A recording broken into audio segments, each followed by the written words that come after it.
Well, I'll turn it over to Bryce to introduce our speaker and the program for today. Thank you, Julia. So with us today, we have George Rede. He's a veteran Oregon journalist and recently retired adjunct instructor at Portland State University. During a 30-year career at the Oregonian, he worked as a reporter, editor, editorial writer, and newsroom recruiter. He left the newsroom in 2015 and transitioned to college teaching the following year, specializing in media literacy and media ethics. George has been a frequent guest on Think Out Loud, offering commentary and analysis on Oregon Public Broadcasting's weekly public affairs program. Working with Portland State's Education Abroad program, he taught a summer course in London in 2018 and 2019 and hopes to do so again in Berlin in 2021. So join me in welcoming George Rede. Thank you, Bryce, for that introduction. And thank you for inviting me to speak. And thanks to all of you in advance for your attention and feedback during this presentation. I look forward to a good conversation with all of you and to answering your questions. First, though, I should mention that I do have a connection with Western Washington County. As Bryce mentioned, I spent 30 years with the Oregonian. Toward the end of my career, I spent just short of 2 years, 2012 to 2014, running the opinion section of the Forest Grove Leader and the Hillsboro Argus. You're probably familiar with those. Those were community newspapers that were owned by Oregonian Media Company and published once or twice a week with the goal of providing hyperlocal news to residents of both cities. The Oregonian ceased publication of both of those in late 2014. But I enjoyed the opportunity to learn more about the people and issues in your community. And in fact, I'm recognizing a few names here among those present. So today's topic, media literacy, is a broad one and absolutely a timely one. Bryce has asked me to discuss the basics of media literacy and how to be an informed news consumer.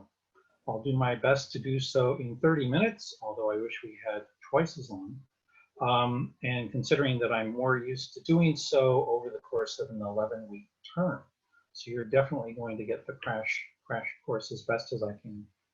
I'm going to discuss some issues and concepts, including the following. And here is where I will first try to call up something on my screen, okay? There we go, okay, thank you. A little rusty. I retired in spring. I've been trying to move on to other things. Anyway, media literacy, what do we mean? And then some key terms: trust and credibility, bias versus perspective, misinformation versus disinformation, filter bubbles, fragmentation, fake news and fast news, key concepts of journalism, and strategies becoming a more informed news consumer. Okay, so I will also make time for sure to talk about last night's presidential debate. So let me move on to this. First, let's consider, pause this.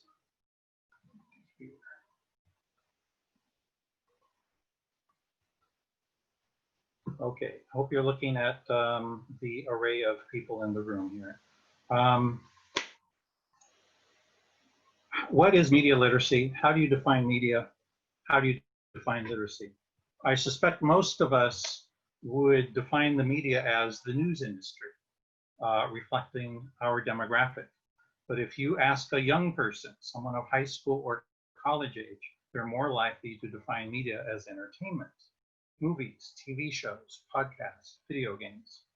Few of us think of the media in a third way, as advertising, even though we are saturated by commercials and advertising content, and even though the revenues generated by selling space to businesses, nonprofits, and political candidates all relate to the one media industry that fuels virtually all media, okay?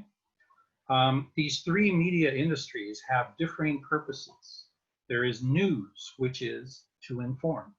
There is advertising, which is to persuade, and entertainment, which is to entertain. There can be some overlap. For instance, a documentary film might seek to inform viewers about a topic, but the producers will certainly consider how best to tell the story. There's the entertainment aspect, and also how to finance the whole project. There's the advertising / revenue part of it. So for our discussion today, I'll focus just on the news media. And I want to put out two thoughts here. First, on an organizational level, in a collective sense, the media means the literally thousands of newspapers, magazines, TV stations, podcasts, webbers, bloggers that make up the media. There is a huge variety of publications within that, large or small, liberal or conservative or centrist, legacy media versus internet only, general interest versus specialty publications. Or the second way to think about the media is on the individual level. That term refers to the tens of thousands of people, the professional journalists from Forest Grove to Washington, D.C., who produce the news in national or local markets. They are the reporters, photographers, editors, copy editors, editorial writers, page designers, graphic artists, data specialists. These are the people who you may recognize on television or cable as White House beat reporters or as talking heads on cable TV programs, or you may recognize some of them as op-ed columnists. But there's another group of people, and these literally can be your neighbors, the ones who cover city council meetings and local schools, who report on street protests or wildfires. So whether you're using the media to describe companies or journalists, just keep in mind there's great diversity and competition within each of those classifications. The media are not a monolith. How else do we define media literacy? The word media comes from the Latin. Medium, singular, is the Latin word for middle. Media is the plural term of that. So you can think of a medium as a pipeline or a conduit of information, a connector between the media producer and the consumer, means by which content is distributed. So just as there are three principal media, there are four types of mediums: print, visual, audio, and the one that brings them all together, digital. Media literacy, so to be media literate today means to be able to understand what you're looking at, who produced it, for what purpose, and whether it's credible. That's my definition. Media literacy used to mean the ability to read the written word, back when newspapers and magazines and books were king. That's not true anymore. Visual literacy means the ability to process two-dimensional images in a 3D world. Story literacy means being able to follow plots on the big or small screen. And today's technology demands more. Computer literacy. That means the ability to record or send and search for messages and to discern meaning from your computer screen. In other words, we're talking about the ability to access, analyze, create, and distribute media messages. Not just content produced by others, but your own. Are there any questions so far? Okay, I'm gonna plow ahead. First, where do you get your news? Normally, I would open this up to discussions, or I would even use the breakout room feature. This is what I do when I start my classes, but I'm going to answer some of my own questions here. Do you rely on one or two certain sources that you like? Or do you tend to read widely or sporadically? Do you consume several sources from a single source? Or do you read a single story but don't spend time on that website and move to another? Generally, how are you receiving your news? This is where we get to mediums. From newspapers, magazines, print, or TV and radio, visual and audio, or digital. Are you receiving your news from social media through a variety of websites, newsletters, cable TV, podcasts, on social media? Are you on Facebook, Instagram, Twitter, LinkedIn? Are you getting your news from YouTube or from internet means? There's a huge number of ways to get information. Specifically then, what are your sources of information? Within that whole media universe, plenty of places to get your news. Some of you for national may go to the New York Times, the Washington Post, the Wall Street Journal, or NPR. Others, you may get it from CNN, MSNBC, Fox, or ABC, NBC, CBS. Some of you may get your local news from the Oregonian, OPB, Willamette Week, the Portland Mercury, any of the television stations, KATU, KOIN, KGW, KPTV. Or maybe you get your hyper-local news from Forest Road News Times, or maybe other Pamplin Media Group-owned newspapers in the suburbs, in Beaverton, Hillsboro, Lake Oswego, Canby, Gresham. Maybe you like alternative sites, Vice, Vox, Slate, Medium, the HuffPost, ProPublica, Wired, Refinery 29. Maybe some of these you haven't heard of. Or, like many of my students, maybe you get your news from late night comics, from Colbert, Kimmel, Trevor Noah, John Oliver on HBO, or Saturday Night Live through their weekend update segment. Second primary question to consider: who is editing or curating your news? Who determines what's important, what's interesting? Who determines what you see and what you don't? Well, there's kind of two answers to that. If you are getting your news from the mainstream media, you are relying on editors, trained journalists, to make professional judgments about the significance and impact of events and to provide context and spot and to identify trends. If you are relying on social media for your news, then you're relying on your friends and relatives, who are probably mostly non-journalists, to keep you informed. They determine what's in your feed and what's not. There may be shared interests that you have, perhaps on the coronavirus or local crime or sports. I detected some of that during your preliminary discussion today. But if they're not interested in science or business news or politics, you won't see it from them. Or if you do, it very well may be one-sided, incomplete, or inaccurate, depending on their sources. I've had students, admit in class that they haven't heard word one about this important topic because it never came up in their social media. Another concept to think about is, are you passive or proactive when it comes to the news? Do you consume news widely from different sources and mediums and come to your decisions about what's important?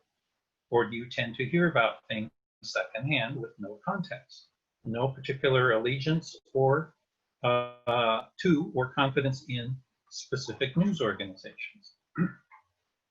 Next, let's talk about trust.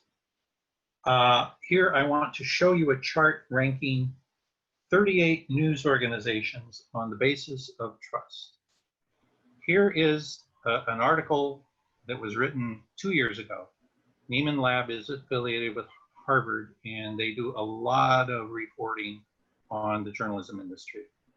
And I'm going to show you this chart in just a sec, but the preface to it, when they ask about media trust, do you trust the media? It's a meaningful question only if we know what the media is. This is what I was trying to allude to in determining, in saying that there are a huge number of organizations, news organizations, that collectively make it up. And here are some stats to point out real quickly. Back in 1976, right after Watergate and after Nixon resigned, 72% of Americans said they trusted the media. And back then, in 1976, 40 plus years ago, the media was constituted of your local daily newspaper, as well as these three primary network anchors: Walter Cronkite, John Chancellor, Barry Wiesner. Today, the media is something very different, splintered, and our audience itself is fragmented. So, based on a survey of 2,000 Americans done by Simmons Research, here is what the trust in news media organizations looks like.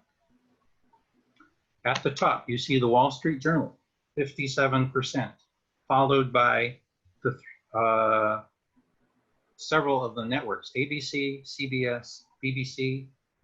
Forbes magazine is in there at number 5, NBC News 6. Rounding out the top 10, the New York Times, the Washington Post, USA Today, and the Washington Times. Those are the only ones that hit 50% or more. Everybody else, a minority of Americans, say they don't trust them. Those would be MSNBC, Reuters, Bloomberg, CNN, NPR, Chicago Tribune, Fox News, I believe here is like number 17. It's followed by The Economist, the Los Angeles Times, Huffington Post.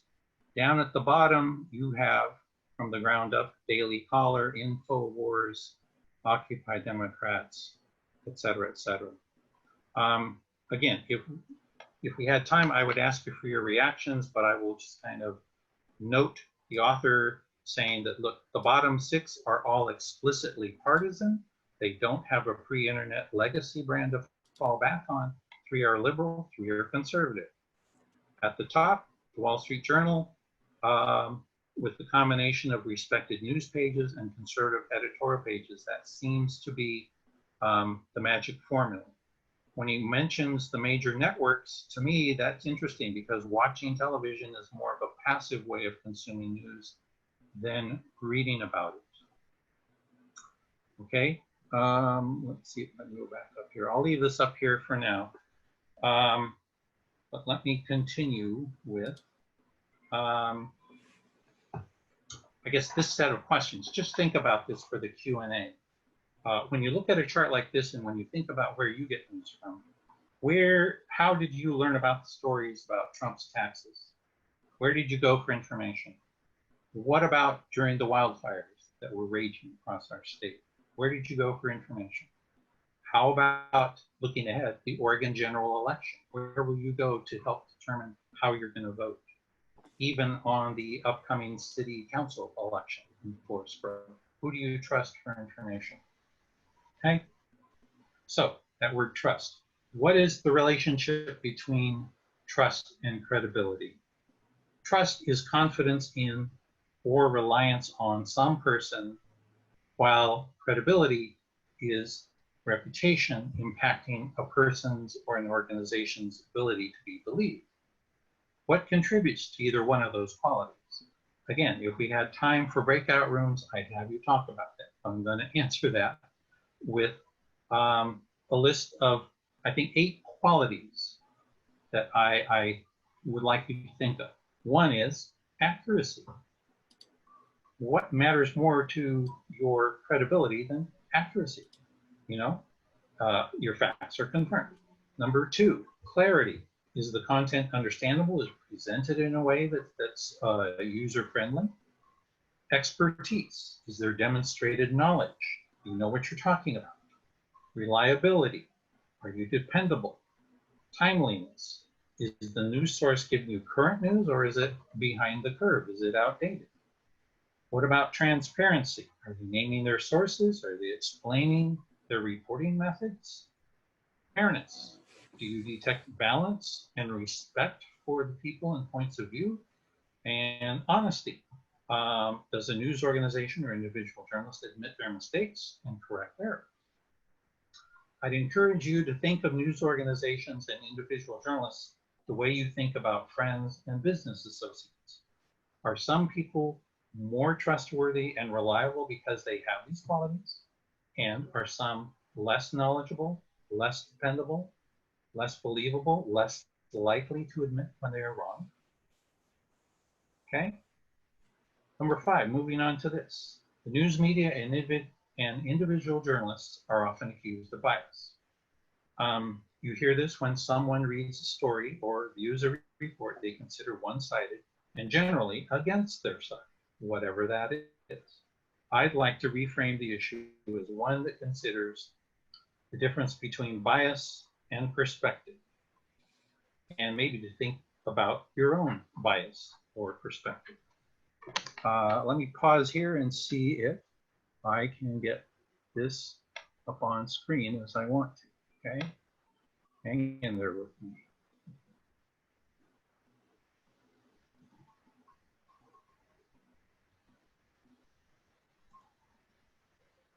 Are you seeing this? Bias or perspective? Yes.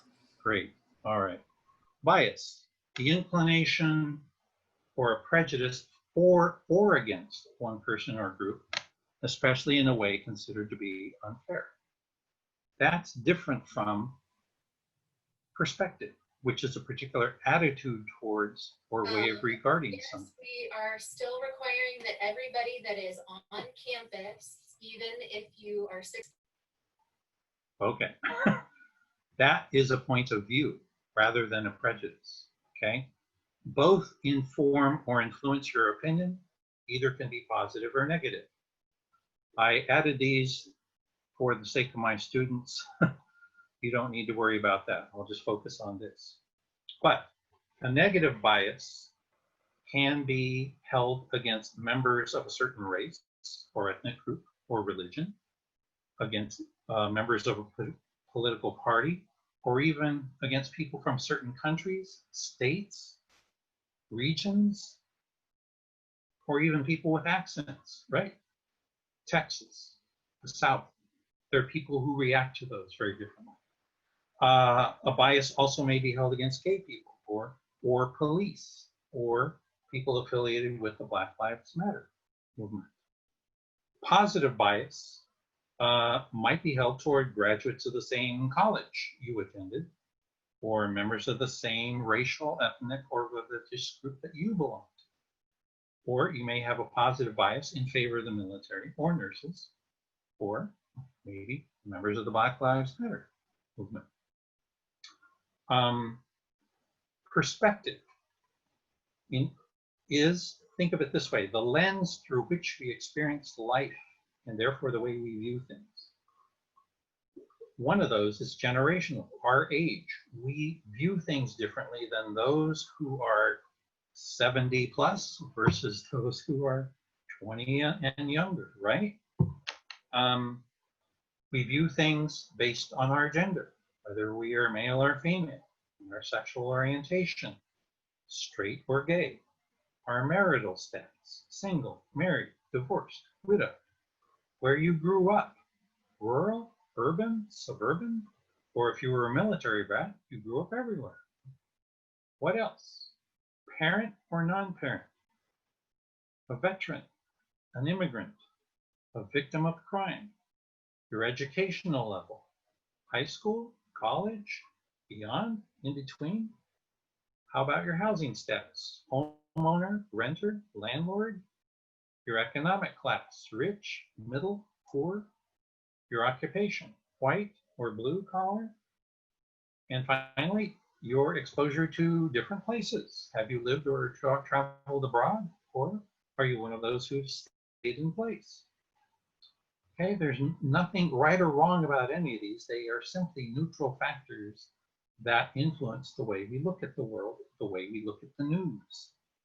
All these things frame how you take in information and what kind of meaning you give to a set of facts, whether you can relate to people or events in the news.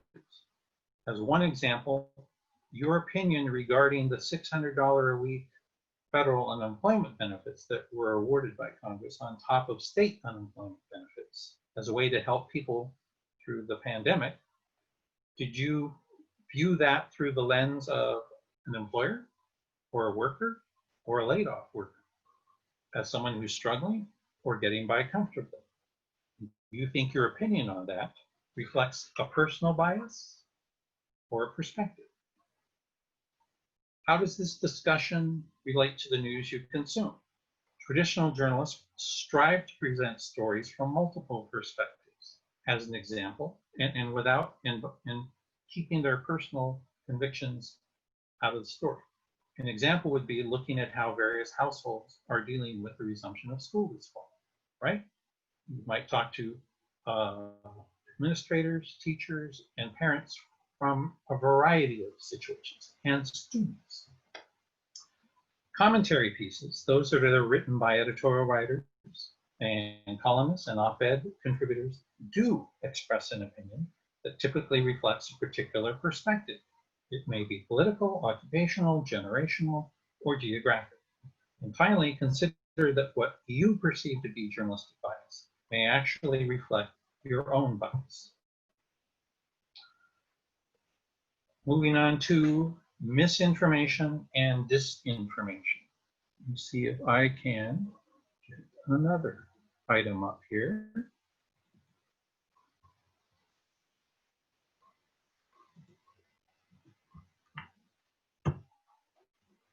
Are we seeing this simple graphic?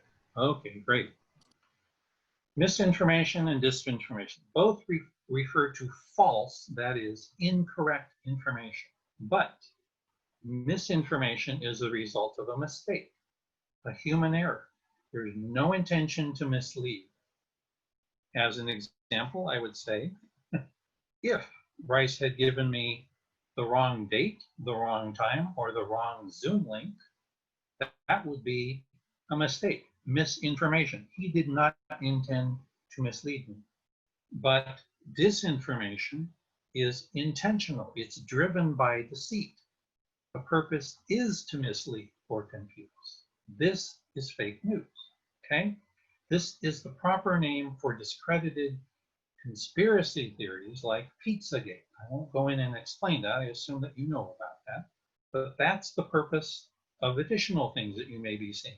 Doctored photos, deep fake videos that can be manipulated to morph one person's face into someone else's face, or substitute someone's voice for that of the real person, or even just slow down the speech to make it appear a person is slurring her words. These are the activities that Russian trolls and political partisans are engaging in because they're trying to mislead and confuse you. Those are not mistakes. They are intentional deceit. Okay? Moving on to filter bubbles. I will leave this up there while I talk about that. But how do filter bubbles affect our news consumption?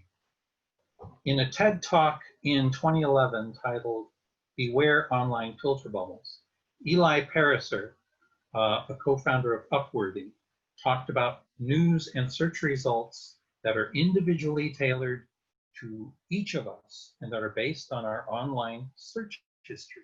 Whether we are reading articles or ads, watching certain videos, listening to certain musicians, or responding to clickbait, all of this data is tracked.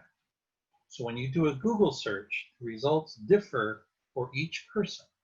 For Bryce, for me, for Julia, for every person in this room. This is troubling because with the use of algorithms that steer us towards something Google thinks we like and want more of, we tend to get fed results that reinforce our worldview and progressively make that view become narrower. We wind up looking at a slice, the same slice of the internet, and miss out on content that might challenge us or at least show us something different. The effect is one of a filter bubble, and it's reinforced by our activities and our circle of contacts on social media. You may never be exposed to a view you disagree with, or to an idea or concept that might prompt you to reconsider what you believe. As an example, Pariser talked about two friends who did separate Google searches for the word Egypt. One friend's search came back with stories about the Arab Spring, the pro-democracy movement. The other person was fed stories about food and travel to the Middle East. Pariser's conclusion was, there is no standard Google. Everybody's search results will differ. Okay? Filter bubbles themselves lead to a discussion of fragmentation. That is, the fragmented audience. Some of you may be old enough to recall a time before the internet when most Americans got their news from the daily newspaper, typically delivered to their doorsteps in the morning, or the evening news on one of the three major TV networks. If something was important, chances are you saw it in the paper or on one of those networks. As a result, there was a shared experience as news consumers. But today, that consensus around what's newsworthy and what's important is shattered. We're not looking at the same things. Digital media has pretty much replaced print media. The old-fashioned news cycle that I grew up in that gave journalists time to report and verify on a daily deadline is gone. And today we live in an era of nonstop 24/7 publication where news organizations rush to be the first with breaking news, sometimes at the expense of accuracy. We saw that vividly in January when the basketball star Kobe Bryant and 7 others died in a helicopter crash near Los Angeles. The entertainment website TMZ, based in Los Angeles, was first to report his death accurately, but violated journalism ethics by publishing the news before the next of kin could be identified by authorities. During the first few hours of that scramble, there were horrible errors, including ABC reporting someone who was not even aboard the copter as among the dead, and one publication, the BBC, misidentifying LeBron James as Kobe Bryant in photo. Neither of those was disinformation, that was misinformation. They were simply wrong, they made mistakes, they corrected themselves, but there were still consequences. Technology has given us handheld computers in the form of phones that we can access anytime, anywhere to see anything. Because news media have gravitated to the web, there's less of an audience for editor-curated news and much more freedom of choice to consume whatever your interest may be and from whatever viewpoint you may have, left, right, fringe, or center. One person may interpret the world through Rachel Maddow and another through Sean Hannity. Someone else might rely on Vice or another on Breitbart, or entirely on user-generated content. Follow others, posting individuals, non-journalists on social media. So let's talk about fake news and fast news. Fake news is a term that you would think applies to news that is false, incorrect, on its face, not credible. But thanks largely to President Trump, it's come to mean news that you don't like because it puts you in a bad light. As one example, countless stories during his presidency have documented the role of Russian hackers trying to influence the 2016 election. These are stories that have cited the FBI and other government sources, including the Senate Intelligence Committee, which is headed by Republicans, as saying this is what has happened. Another example, Trump's claim that he knew nothing about a payment to the porn star Stormy Daniels, so she wouldn't discuss their alleged affair before the 2016 election. His own financial disclosure form in 2018 confirmed that Trump reimbursed his lawyer for the $130,000 payment to Daniels. And this week, of course, the president disputed the stories in the New York Times about his taxes as fake news. He repeated that again last night during the debate. When you think about it, fake news can be satire.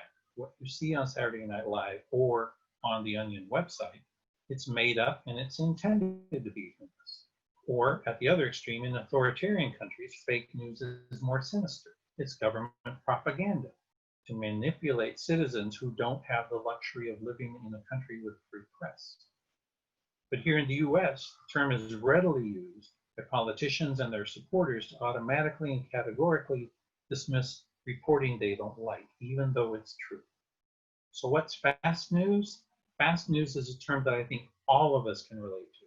It's the phenomenon of the modern media environment where you have fire hoses of information coming from all sides, an unrelenting stream of breaking news alerts, tweets, memes, texts, links, bulletins, social media notifications, headlines, photos, videos, news summaries are all competing for our attention, coming to us in bursts and fragments.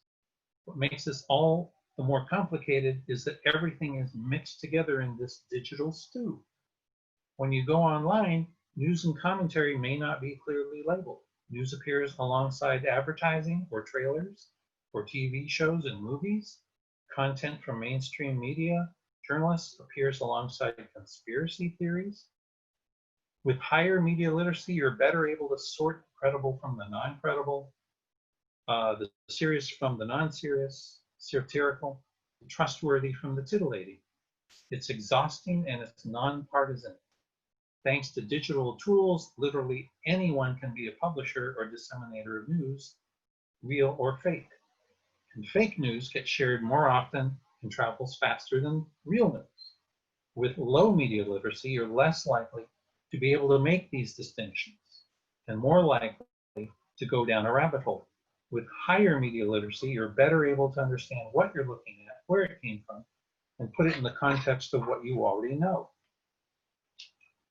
Finally, two more things. Okay, let's turn our attention to key concepts to understanding journalism. I might wind up providing this to you after our session in the form of overall resources for you.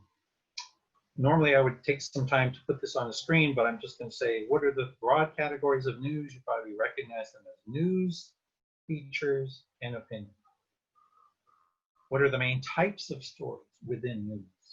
Breaking news, explanatory, which is in-depth, investigative, which is really in-depth material, features, which tend to be lighter, trend stories, what's new, why are things happening, and why here versus there.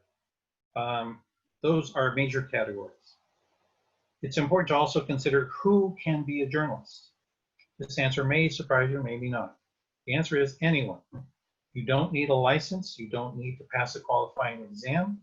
You don't need a college degree or any particular minimum qualifications. Why no license? Because the First Amendment to the Constitution guarantees freedom of press. And any form of government licensing at the state or federal level would amount to regulation, determining who can or cannot be a journalist.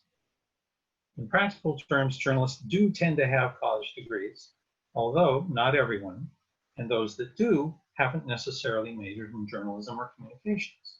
They may have studied political science, history, English, economics, any number of subjects. What they do tend to have in common is they tend to be curious by nature. They want to know, how does that work? Why is that so? How did we get here? Who gains? Who loses from certain public policies? And they have learned by doing, often starting as student journalists, reporting for campus media, followed by internships at professional publications. The hiring standard is this: show us what you can do. Show us how well you write, how accurately you report, how enterprising and resourceful and versatile you can be. The profession does draw many people who see the glass as half full and who want to shine a light on issues and problems that can improve our society and economy and contribute to greater equity and diversity.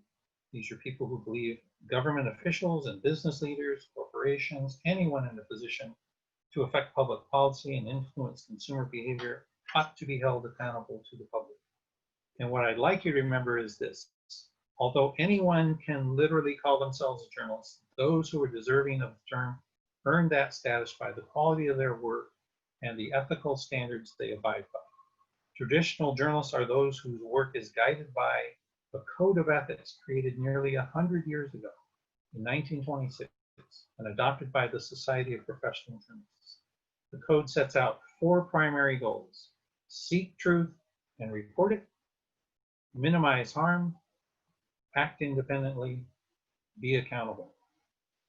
The code is voluntary and non-binding. It does not have the same weight as a code of ethics regulating the legal or medical professions, where lawyers and doctors can be suspended or banished from their practice. The value of this code is that it comes from serving as a North Star for those who present themselves as professional journalists committed to responsible practices. Finally, becoming a more informed consumer of news. Here are a few strategies. Number 1,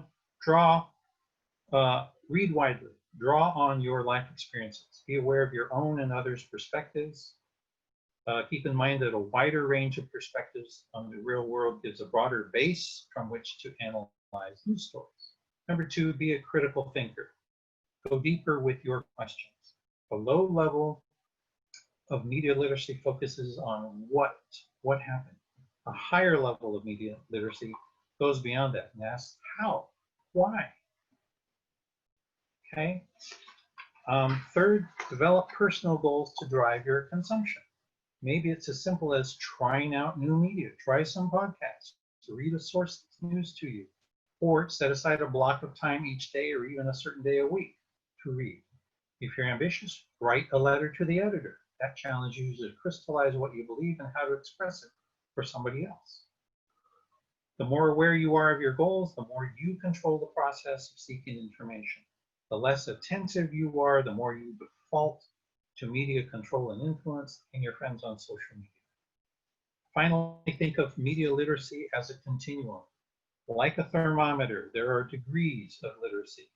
Lower levels of media literacy come from fewer perspectives on the media, results in less ability to understand individual stories. Higher levels come from more perspectives on the media. They reflect a person's skills and experiences. They enable us to recognize whose perspectives are present and whose are missing. Higher media literacy also means being able to see more in a given story and how it fits into the big picture. It enhances our understanding of the content, gives us greater control of what we consume, and enables us to see and maybe even appreciate how a particular piece was put together. So, thank you for your attention. I'm happy to hear from you. What comments and questions do you have for me?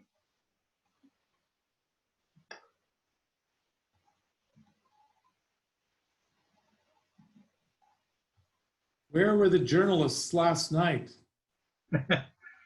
You know, let's see, who is asking that? Is that Court? Hi, Court. Good question. Well, as you saw, there was a single one, the moderator, right? There's going to be a single moderator for the ensuing 2 debates and the vice presidential debate. What we saw last night was something very rare. There were no journalists who were commenting on the things that were being said. We were allowed to see the debate play out unvarnished, unscripted. After the debate, you certainly saw commentary on it. And if you did what I did, start with MSNBC and finish and then go to Fox, you saw entirely different takes on what you saw. What else? I mean, there's been a ton of analysis, even in the few hours since that debate took place, and a news development. I noticed on the way, while preparing for this, that the Commission on Presidential Debates is already considering changes in format for the next debate. I don't know what those are yet, but the way it played out last night was one of those rare things where it was bipartisan agreement that it was a horrible experience for viewers who expected to tune in, expecting to learn more about policy differences, and instead got shouting matches and interruptions of each other. Anybody else with a question on anything I've talked about, or do we want to focus on the debate? Here's a question for you, and it probably dovetails along the lines of the debate, but in the cable news era, and it's been enhanced in the social media era, the line between hard news and opinion and analysis is very blurred, especially when you look at a CNN and MSNBC, a Fox News. Is there any chance in this media society of better differentiating between the two, or are we in an age now where that boat has sailed and news and opinion to the eye of the untrained or uninformed media viewer is never going to know the difference? You ask a great question, Blake, and it reflects your own higher degree of media literacy, so I compliment you. I think that is one of the things that is essential from the start for people to understand. Is someone purporting to give me news or opinion? I think that to use Fox News as an example, there are a lot of people I know who throw up their hands and dismiss anything on Fox as totally irresponsible, inaccurate, one-sided. But the truth is, Fox News, as opposed to Fox Opinion, is very different. Fox News is reputable for the most part. Fox Opinion, you know what you're going to get. And you can say the same thing on the side of CNN and MSNBC, that those folks, or even let's throw in the New York Times and the Washington Post. The key to it is identifying something as news or analysis or commentary.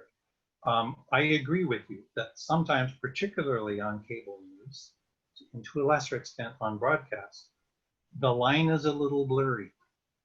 I have seen some evidence of purely objective reporting also eroded a bit in an effort to recognize the maybe the misleading thing that can happen when you attempt to do a he said, she said, totally balanced thing when it's a false equivalency. And Willamette Week is one of those publications that recognizes that and will say to their reporters, investigate this thoroughly, and when you write your piece, give us a point of view. We trust your reporting to kind of move away from that 50-50 balance and to give us what is closer to the truth rather than just a pure academic exercise of back and forth and equal number of paragraphs. Anyone else? That was a great question, Bryce. Blake, sorry. Now that I'm retired, I have a lot of time to spend watching television, and especially with COVID-19. And I record two news channels, ABC News and Brett Baer on Fox News. And you can really tell exactly who they favor on both of those channels. It's pretty obvious by the amount of time they spend on who they dislike and who they like. And so I don't know, I think it's kind of difficult for a news reporter to be really fair-minded about anything. Yes, well, I will tell you, and I can share the code of ethics with you later.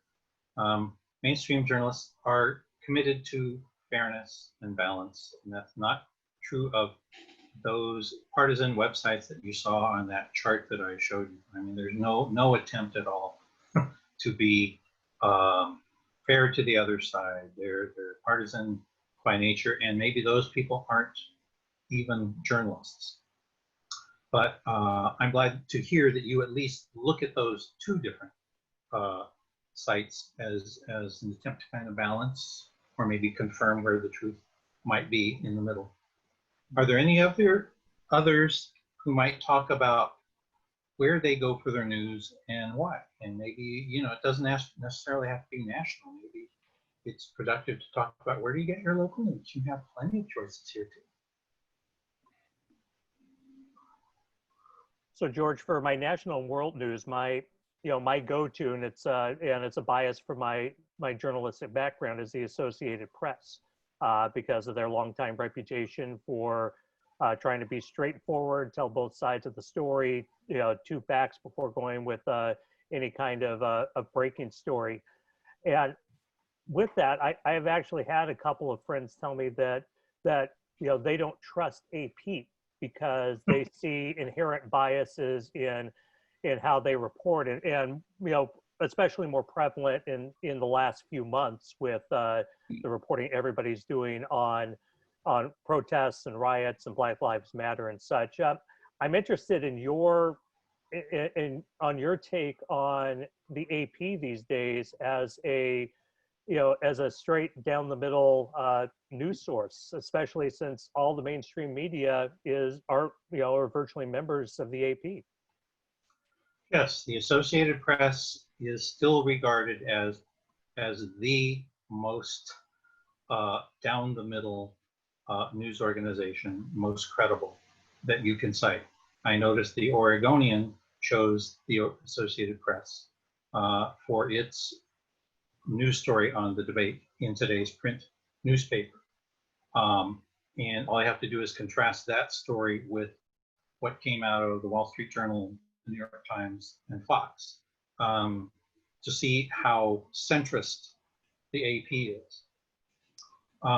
I see some AP reporters come on as commentators on the cable news programs, and I know they have to walk a fine line in what they say in order to maintain their centrist, nonpartisan approach. It's kind of in the eye of the beholder of whether they accomplish that or not.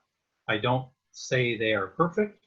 I think because you make decisions every single day on which words to choose, on which people to quote, which quote to use, and by the same token, what to omit. That is a subjective process, but it's part of the journalistic process that you are doing so in a good faith effort to confirm facts and present things in neutral language so that you can leave all the commentary to the Maddows and the Hannitys of the world.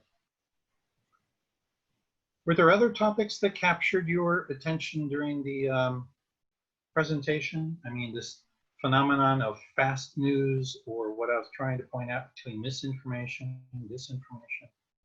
Did any of that seem interesting, or maybe present something you hadn't thought about before? Hi, George. This is Julia. Hi, Julia. Hi.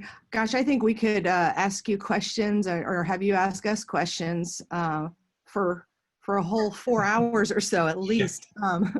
But unfortunately, we've run over quite a bit. But perhaps we could have you come again to one of our evening meetings. We do once a month. We call it Thirsty Thursday, and we get together at 6:30 p.m. on a Thursday once a month, and that doesn't really have a time limit for how long those meetings run. Okay. But thank you so much for coming. You've really given us a lot to think about, and a topic that's very relevant to a lot of things going on in the world, especially since that's how we're connecting to everyone right now via Zoom and via online. We've definitely become more media literate, and we'll see how this may change how we interact and communicate even once we get past COVID and such. But thank you again so much for coming and being our speaker today. We definitely like to talk to you about coming back at another meeting. Well, thank you and all of you for your attention. I know I attempted to cover a lot. I was afraid I wouldn't get to it all. That's fine. But I would appreciate an invitation to return to you and maybe continue the conversation. As I told Bryce, I'm happy to follow up with a few links to resources that you can look at, including a column that the Oregonian's editor wrote on Sunday addressing the latest public opinion poll on trust in journalism and finding that it's declining. So It's a real issue. Thank you, all of you. Hope you have a great day. And Thank George, you. thank you very much. I just wish that some of the things that you've said today I could share with some friends that are not on this media. Okay, that's a challenge, isn't it? Thank you. Thank you.